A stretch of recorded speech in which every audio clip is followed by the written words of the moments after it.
I'm going to talk about the psychology of serial killers, and if they're villains or victims. So, in other words, is it a case of nurture versus nature? And so, here are, you guys are probably already reading them, but there are some really creepy quotes from a famous serial killer named Ted Bundy, who you guys probably heard of. And he was responsible for killing more than 30 women, and these kind of show the personality of a serial killer. Okay, so first I'm going to talk about the qualities that they have. So there's a difference between a murderer and a serial killer. A murderer has a personal vendetta against someone and like a reason to kill them, but oppositely, serial killers are only driven by the personal desire they have to kill someone, and usually they don't know their targets. And so something that all serial killers have in common is their abnormally normal appearance.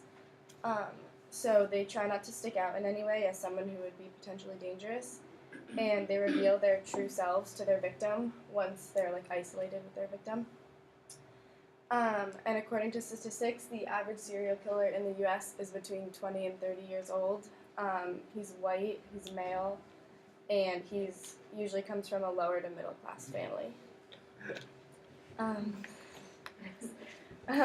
Typically, they're the offspring of psychiatrically disturbed parents, and they're incapable of feeling guilty or remorseful.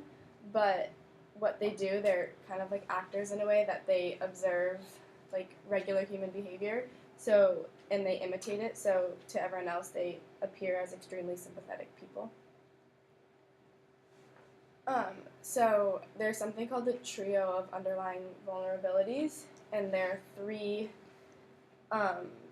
aspects, which are brain damage, abuse, and mental illness, that make up the personality of a serial killer. So almost all of serial killers have been found to have those three things. Because like most abused people aren't violent, most brain damaged people aren't violent, and most people with mental illnesses aren't violent, but once you combine them all together, that's when it turns dangerous. So brain damage mostly means, if you look on the graph there, damage to the frontal lobe of the brain, and the frontal lobe is responsible for regulating rationality and decision making and like emotions and stuff like that. And damage to that can be caused by like concussions from sports or like car accidents and stuff like that. And abuse can be like direct abuse from parents or people close to you, or it can just be like witnessing it from other people.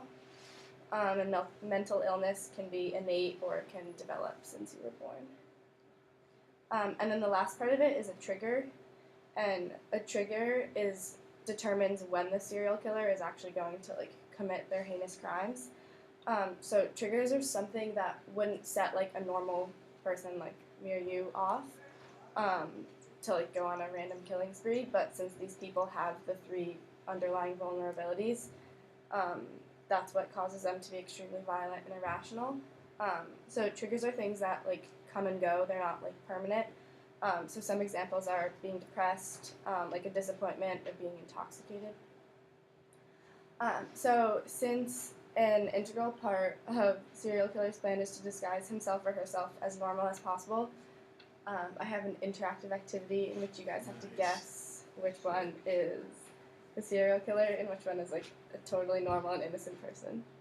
The first one you might know. Okay, who says one? Mariah? Okay, who says two? Okay. You guys are right. He's Ted Bundy. He's like the guy with the creepy butts. Okay, Sarah. Who says one? Who says two? Yeah, because he looked really normal, that one. Yeah. Two has serial killer eyes. Yeah. Who says one? Who says two? It's one. No. Oh, yeah. I thought it was like one like hiding in plain sight, like smiling.